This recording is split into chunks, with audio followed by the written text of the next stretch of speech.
Then Esther spoke to Hathach and commanded him to go to Mordecai and say, all the king's servants and the people of the king's province know that if a man or woman goes into to the king inside the inner court without being called, there is but one law, to be put to death, except the one to whom the king holds out the golden scepter, so that he may live. But as for me, I have not been called to come to the king's these 30 days. And they told Mordecai what Esther had said. Then Mordecai told them to reply to Esther, do not think to yourself that in the king's palace you will escape any more than all of the other Jews. For if you keep silent at this time, relief and deliverance will rise for the Jews from another place, but you and your father's house will perish. And who knows whether you have not come to the kingdom for such a time as this? Then Esther told them and to reply to Mordecai, go gather all the Jews to be found in Susa and hold a fast on my behalf, and do not eat or drink for 3 days, night or day. I and my young women will also fast as you do. Then I will go to the king, though it is against the law, and if I perish, I perish. Mordecai then went away and did everything Esther had ordered him.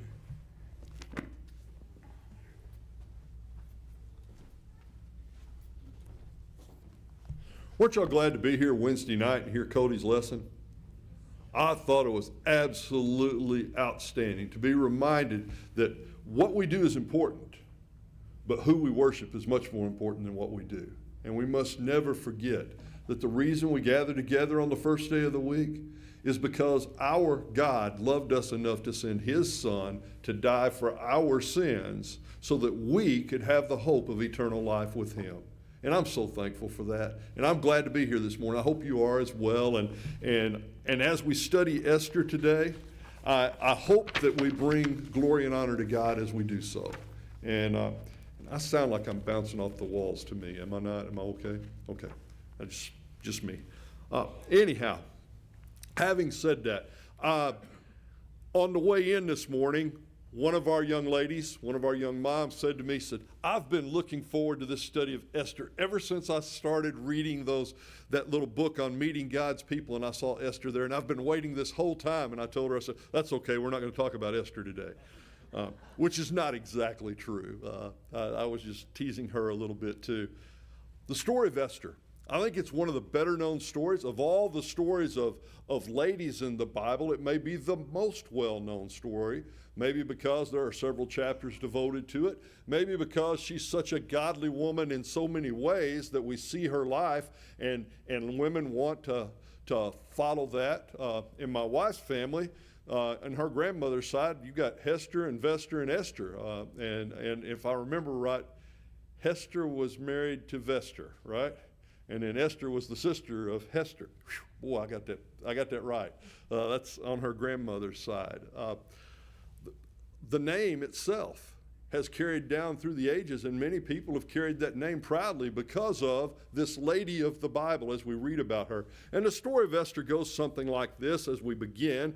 We want to at least touch on that, and then we'll get into what we're studying in our text this morning. But the story of Esther goes something like this. There was a little asparagus that was at home all by herself, and the queen didn't want to obey the king, and so the baby asparagus was told by her uncle that, oh yeah, y'all know VeggieTales, okay?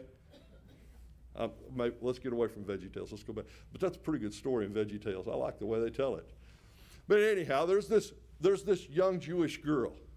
She's living there in Susa. They've been carried off into Babylon, as we've talked about the last few weeks, the coming back from Babylon. They've been carried off to Babylon, and she's there in Babylon being raised by her uncle because her father's no longer in the picture. And so her uncle is raising her, and she grows up, and she becomes this fine young lady. Meanwhile, the king is not that great of a guy. And when he's having a feast for all his friends, and he wants to show off his wife. Now, I don't know. A lot of wives like their husband to recognize that they're pretty, but I don't know very many women that want their husband to stick them out there in public. And her response was, no, I'm not going to do that, especially not with the implications that are there that maybe he wanted to show her off a little more than was appropriate. And so she refused to do that, and he had her put away as the queen. Then a little bit later it says that he regretted his decision. It's kind of interesting, but since the law had already been passed, he couldn't change the law. And then the people came to him and says, hey, you know what? We'll get you another queen. And so eventually this young girl is chosen to be the queen, to take the place of the other queen. Her uncle finds out about a plot against the Jews. We're going to talk about that, where they're going to try to destroy all the Jews. Haman was the originator of that. Kind of interesting. Haman was an Agagite. When we studied the story of Saul, if you'll remember, we talked about he spared Agag and some of the people of the Agagites. The result of Saul sparing some of those people many years ago is that one of the descendants of King Agag is ready to kill all the Jews to get even. That's what's going on here. That's the plot behind the plot as we read the story and as we study the story of Esther. And the story of Esther is the story of a young lady's faith in God and her trust in God that allowed her to stand up against all odds. And so that's what we're going to talk about a little bit. When C.S. Lewis was talking about faith, he said, only a real risk tests the reality of faith. He gave an example of a rope. He said, I need a piece of rope. And somebody said, well, what do you need it for? And he said, well, that's an important question. He said, you know, the rope you use or the string that you use to tie up a box is much different than the rope you would want to use if you were going to dangle from the end of a cliff hanging onto it. Is that not true? And he says, only the real risk tests the reality of our faith. Our faith is only tested by risk sometimes, and we need to understand that. And we need to understand that sometimes the purposes of God aren't always available without risk. You can't always do what God wants you to do without risking something. I think sometimes we would all love to be in a little bubble somewhere where we knew that whatever we did, there's no risk involved, and we could follow God with no risks involved. But there are risks to following God. There are risks in our life in so many ways. If you go back to Bible times and you start looking, Noah risked everything.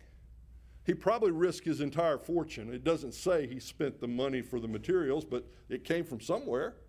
For 100 years, he risked his reputation, standing and preaching that there's going to be a flood. For 100 years, he risked his reputation with his children. Get out here and work with me on this ark. Those that went to the ark last week can tell you that was a lot of work. A lot more work than you thought of before you actually saw it, right? Once you saw the size of it, you're like, wow. Didn't realize just how big that thing was just from reading.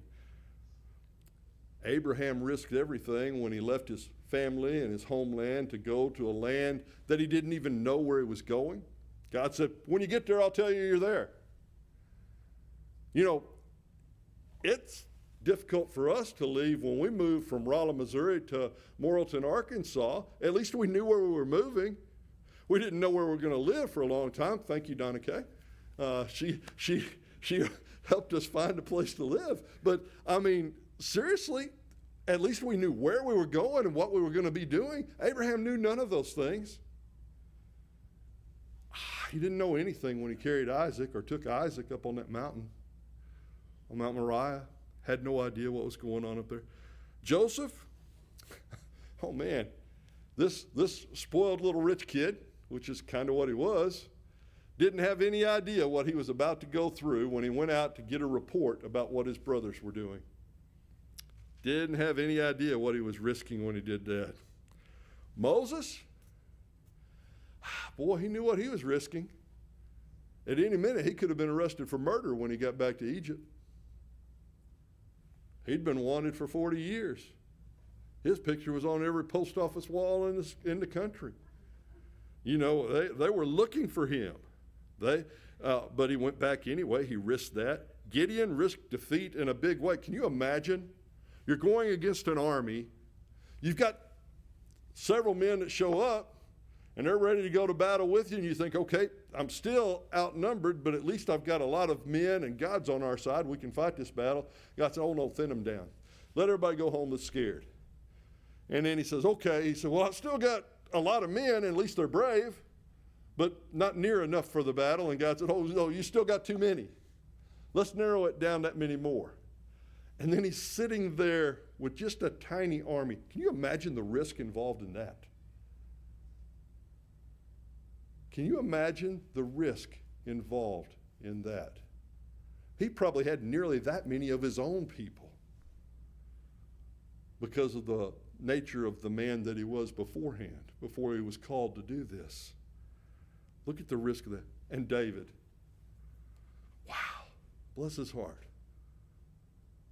That unclean Philistine. Let me at him. And he runs and he picks up some smooth stones and he takes off. Imagine the risk he's taking, because this young man against a giant is not what most of us would call a good matchup. In fact, most of us would have taken the over on the giant killing David. We'd have thought he's going to kill him more than once. We would have been really glad to take that one thinking, hey, we got this one in the bag. But it didn't happen that way.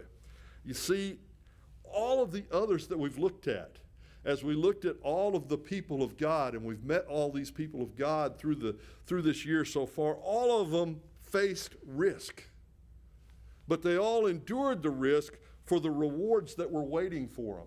You know, we quote Hebrews 11:6 a lot of times when we say, without faith it's impossible to please God, for those who come to God must believe that he is. But the last part of that verse is very important, and that he rewards those who diligently seek him. We don't just believe in God because he's God. We believe in God because God's going to reward us for believing in him. There's a reward for our faith. There's a great risk to our following God, but there's a great reward for doing it. And I think we need to understand the reward in order to endure sometimes the risk, because we've all got certain levels of risk aversion. Can you imagine, and in just a few weeks we're going to start getting into some of these guys. Can you imagine people who left their whole lives behind because this itinerant rabbi said, follow me? And they dropped everything. They left their fishing boats. They left their tax booths. They left everything. They left being a zealot. They left off everything in their lives behind so that they could follow after this man, Jesus. You know, we all understand a little bit about risk, and we're all just a little adverse to risk. I don't like heights. I just don't. If I was to go to the Grand Canyon and they told me, and there is, that there's a glass floor I can walk out on and I can look down nearly a mile, ain't no way. Ain't happening. I can tell you. I don't care if they pay me to get out there. It ain't happening. That's not my thing. We were in Memphis one time in a friend's office. He was on the 12th floor of a building, and he had one of those floor-to-ceiling windows so that you couldn't see any frames anywhere. It was just glass on that whole wall. And we were watching a storm coming in from Arkansas. It was beautiful, watching a storm coming in with nothing to obstruct your view at all. It was beautiful. We're 12 stories up. We can see. But those buildings shift just a little bit. It felt like I was sliding towards that window. And Gail can tell you, my legs were stretched out almost straight in front of me. My heels were dug into the carpet. I was holding myself against the back wall. It was not moving. But I thought I was. We all have a little aversion to some kind of risks. I can remember taking the kids to big slides and things like that, and they get up to the top, and then you got to climb up there and bring them back down because they're too afraid to make that slide sometimes. And the result of that is, because we're all adverse to risk a little bit, we may be just a little afraid to step out and do whatever it is we need to step out and do. Peter was the only one that stepped out of the boat. You know, that's kind of an interesting thing when we look at that. Any of the rest of them could have said, Lord, if that's really you, let me step out of the boat. But it was Peter who did that. The rest of them stayed in the boat. I guess being in a boat in danger was a lot safer than being standing in water in danger for most of them, at least when they thought of it logically. And so it is with us so often. We'd rather stay in the boat a lot of times because it's safer. But what I want to talk today about is the story of Esther and the story of if God's going to bring us to a risk and God asks us to do it, is it really a risk at all? Is it really a risk at all if God's the one that's leading us to it and through it? And so we're going to talk about Esther, and we're going to look at her in so many ways, and I guess we've lost power. I don't know. So we'll do without, or we'll go along the way. If it picks up, it'll pick up. We'll worry about that. But we're going to talk about the honesty and picture of Scripture as we look at Esther here. And it starts in Matthew chapter 5. We're all familiar with the Beatitudes. In fact, when we were little, we probably memorized some of the Beatitudes, or maybe you memorized all the Beatitudes in one of your classes when you were little, and you remember all the blessed are. One of my favorite is blessed are the pacemakers because they keep the heart beating. Something like that. Peacemakers maybe. But still, I think that's very important that we understand it. But you know how he finishes that? He doesn't finish the Beatitudes with this idea, blessed are you, and look how wonderful your life's going to be, and there's never going to be another challenge, and you're never going to have to face any trials, and you're going to be blessed immeasurably, and everything you do is going to be perfect, and there's never going to be any issue at all in your life. No, that's not how he finishes. He finishes with, blessed are you who are persecuted for righteousness' sake, for theirs is the kingdom of heaven. Blessed are you when others revile you and persecute you and utter all kinds of evil against you on my account, falsely on my account. Rejoice and be glad, for great is your reward in heaven. So they persecuted the prophets who were before you. Wow. So what Jesus is saying is, oh, I'm going to be blessed by persecution? No, what he's saying is if I do what I'm supposed to do and I live like I'm supposed to live, the result's going to be I'm going to have to deal with persecution. It's going to be real. There's a risk involved in following Jesus. He tells them that right in the middle of all these blessings. He says, but by the way, you're going to face some challenges if you try to live this way. People are not going to like it if you try to live this way. People are not going to get along with you very well if you try to live this way. It's just not going to happen that way. And so that's where he's at on that. Try that again, see if it pops up. I bet it don't. Anyhow, in Acts chapter 9, we see some more of this. In the early days of the church, Barnabas has to come to the brothers and he has to explain to them about Saul. You see, what happens is Saul's been persecuting the church, and now he's a Christian. Now he's trying to follow God, but the scary part, the part that bothers them the most is they're not sure who he really is. They're not sure who he really is. Here's what it says in chapter 9. When he had come to Jerusalem, this is Saul, when he had come to Jerusalem, he attempted to join the disciples. And they were all afraid of him, for they did not believe that he was a disciple. But Barnabas took him and brought him to the apostles and declared to them how on the road he had seen the Lord who spoke to him, and how at Damascus he had preached boldly in the name of Jesus. So he went in and out among them at Jerusalem, preaching boldly in the name of the Lord. They didn't want this guy there. All they knew of him was he was a persecutor. All they knew of him was that he had been out dragging men and women and taking them to prison for their faith. All they knew about him was that he was opposed to the doctrine of Christ. He was opposed to Christ. He was opposed to Christianity. And now here he is in the middle of them and he wants to be accepted by them. You know, I think sometimes we forget, if you go back just a couple of verses to verse 10 of chapter 9, if you go back there just a little bit, it says, there was a disciple at Damascus named Ananias. The Lord said to him in a vision, Ananias? And he said, here I am, Lord. And the Lord said to him, rise, go to the street called Straight, the house of Judas. Look for a man of Tarsus named Saul, for behold, he is praying. And he's seen in a vision a man named Ananias come in and lay his hands on him so that he might regain his sight. Now, I think most of us would proudly and gladly proclaim that if God himself came to us and spoke to us and told us to go somewhere and meet somebody, that we would be glad to do it, right? I mean, we'd drop everything to do what God told us to do. God just spoke to him directly. But Ananias answered in verse 13, Lord, I've heard much from many about this man, how much evil he's done to your saints at Jerusalem. Here he has authority from the chief priest to bind all who call on your name. I don't want to go. That's what he's saying. I don't want to go. Send somebody else. Do you have a clue what you're doing here, God?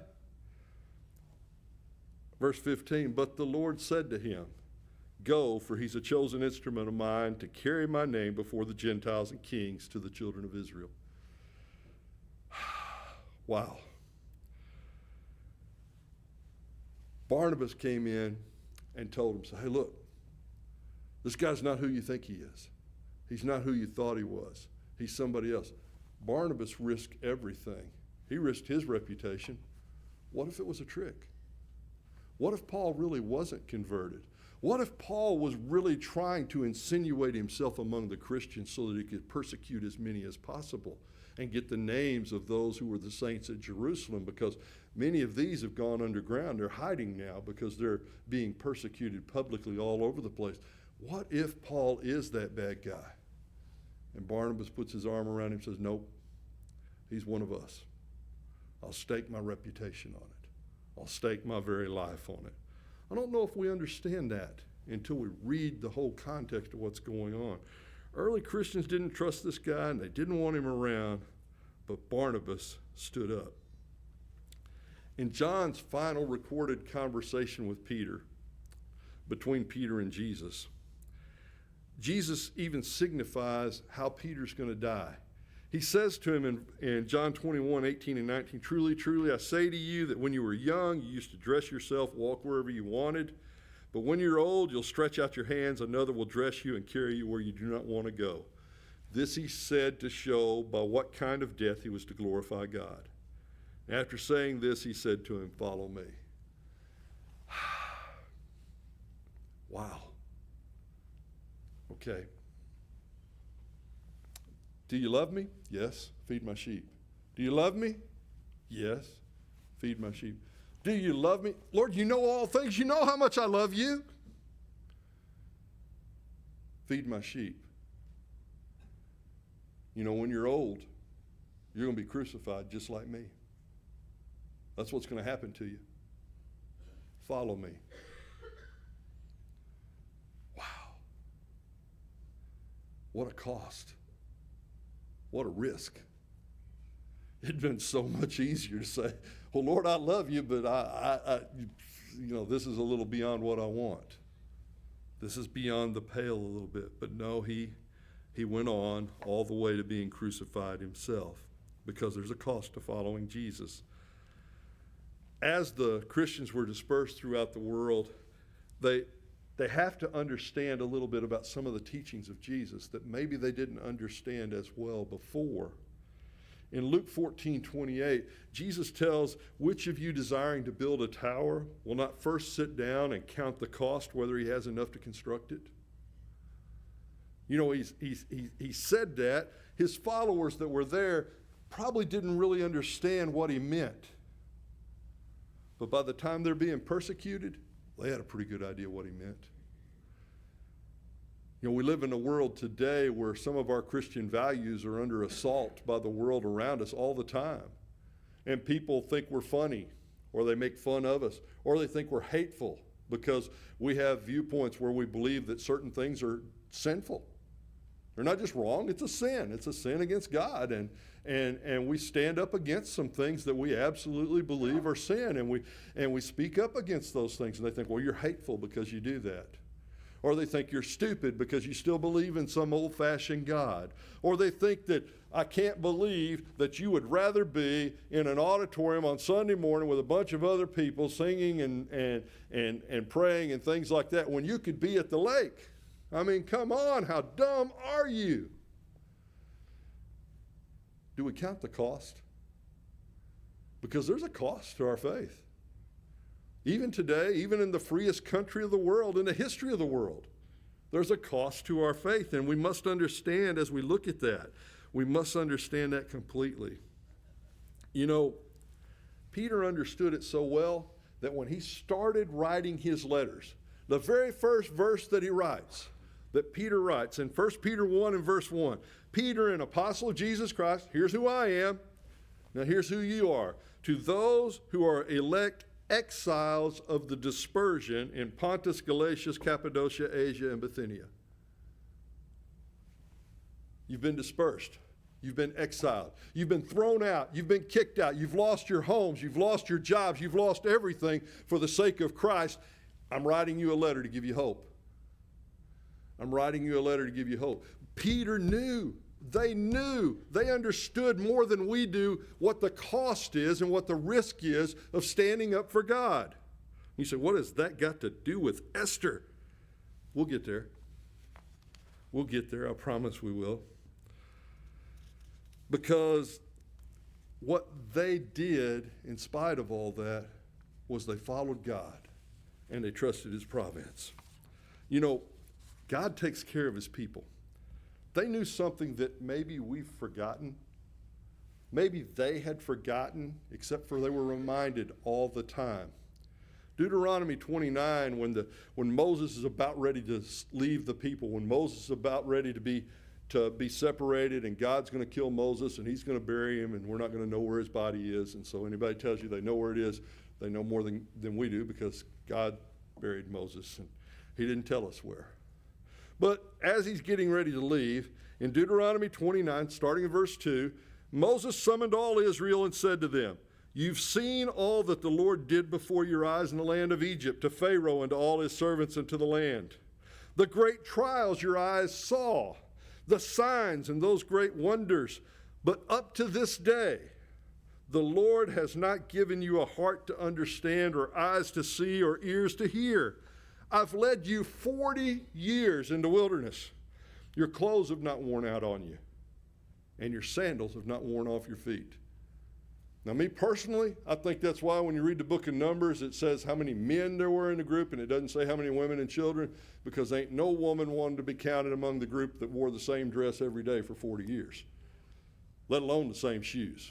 I just think that just won't work like that very much. But they had seen the providence of God. My tennis shoes wear out in about 6 months. Well, actually, they wear out in about 3 years, but my wife says they wear out in about 6 months. They just get comfortable in about 6 months. But my shoes wear out pretty quick.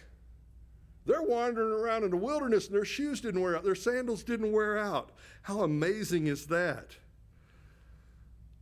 The life of Joseph that we studied is a great example of God's providence. Here's a guy, he went from a life of privilege to a life of slavery.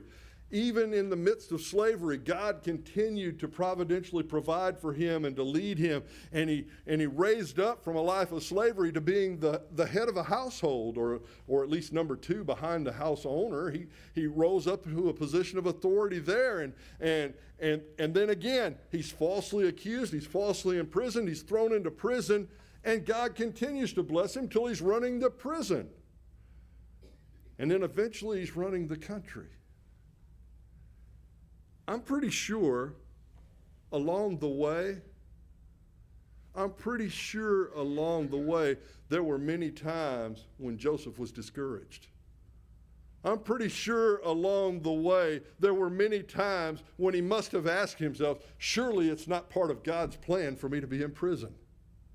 Surely it's not part of God's plan for me to be a slave. Surely it's not part of God's plan for those people that I've helped to go out and forget all about me. Surely it's not part of God's plan for my brothers to turn their backs on me.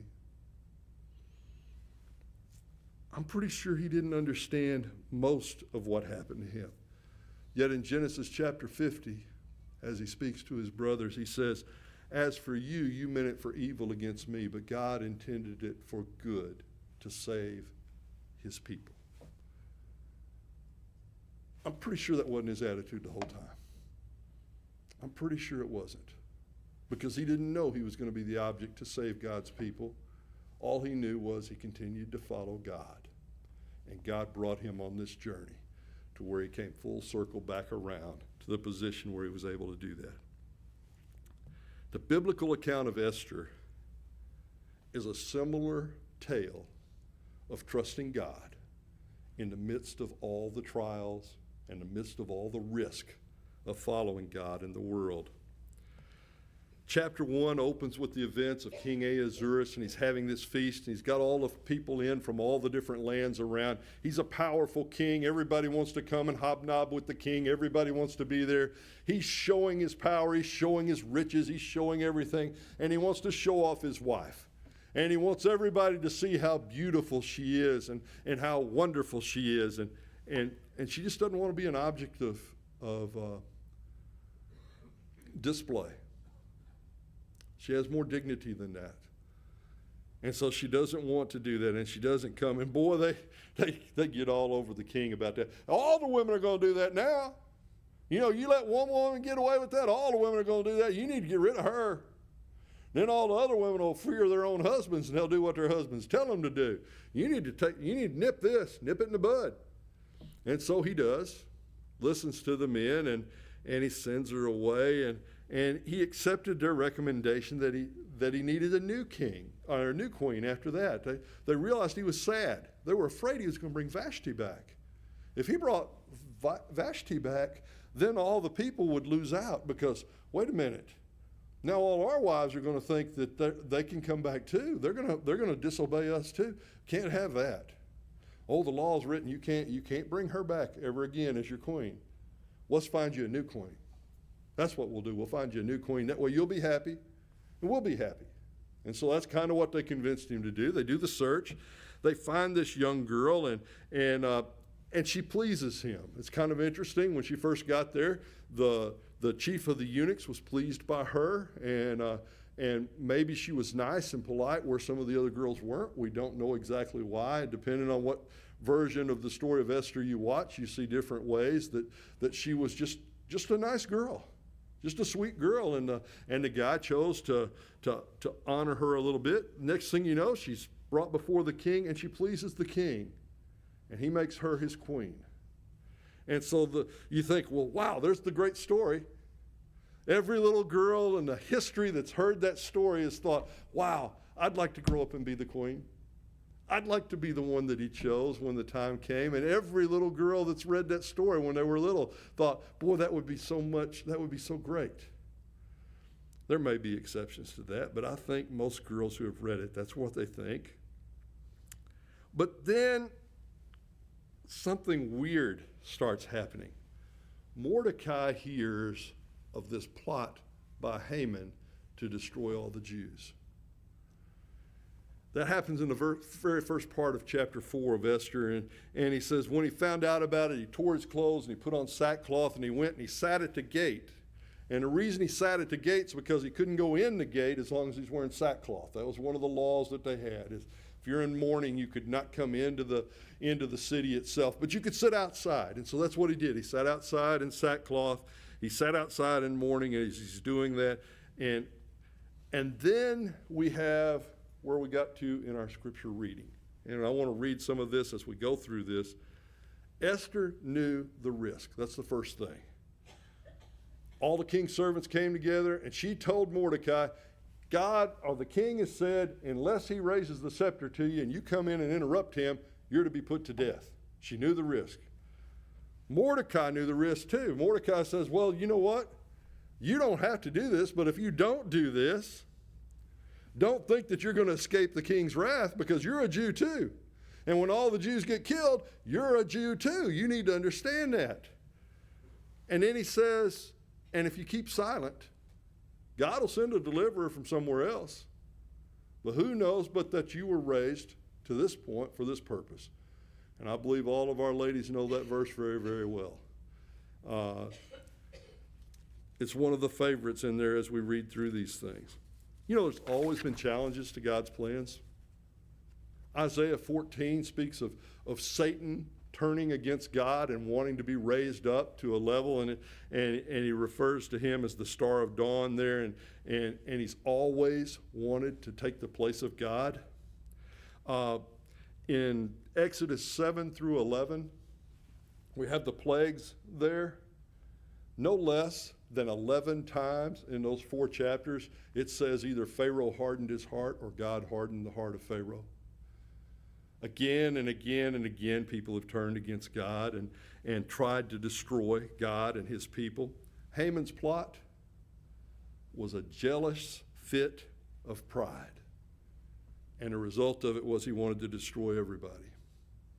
You know, the Bible warns us about allowing our pride and our anger and things like that to come between us and others. And in Ephesians 4:26, it says, "Be angry and do not sin. Do not let the sun go down on your wrath." It doesn't say get over it. It says get over it. It doesn't say do it right now. It says do your best. Get past it. Move forward. Forgive each other and live with each other and love each other. That's what we're told to do. In 1 Peter 2:1, he says, put away all malice and all deceit and all hypocrisy and all envy and all slander. If we do that, we can get along with each other pretty well. But hatred like Haman's goes deep. And hatred like Haman's destroys everyone it comes around. You know, the proverb writer says in Proverbs 26:27, whoever digs a pit will fall into it, and a stone will come back on him who starts it rolling. If you don't believe me, ask Wile E. Coyote. That's what happens there. You see, we're built for sailing, not for show. John Shedd, back in 1912, wrote that a ship in a harbor is safe, but that's not what it was built for. We as Christians are safe as long as we're on that mountain with God. But that's not what we were built for. The Ephesians, in the letter to the church at Ephesus, Paul writes to the church there in Ephesians 2 that the reason why we are saved by grace through faith, and that not of ourselves, it's a gift of God. The reason for that is because God has works prepared aforetimes for us to do. God's got work for us to do. We weren't saved just so we could sit here and say, oh, look at me, I'm saved. We were saved so that we could do the works of God. And that's what Esther did. And so as we meet our sister Esther today, let's recognize a young lady who decided that whatever the risks, whatever the costs, she was going to follow God. And she was going to do what was best. Are you there? Are you willing to follow God no matter the risk, no matter the cost? If you're not a child of God, why not put Jesus on in baptism? Why not challenge the risks, count the costs, and follow after Christ? And if you're a child of God who hasn't been following like you ought to, why not come back at this time? There's no better day than today. Let's do that together while we stand and sing to Him.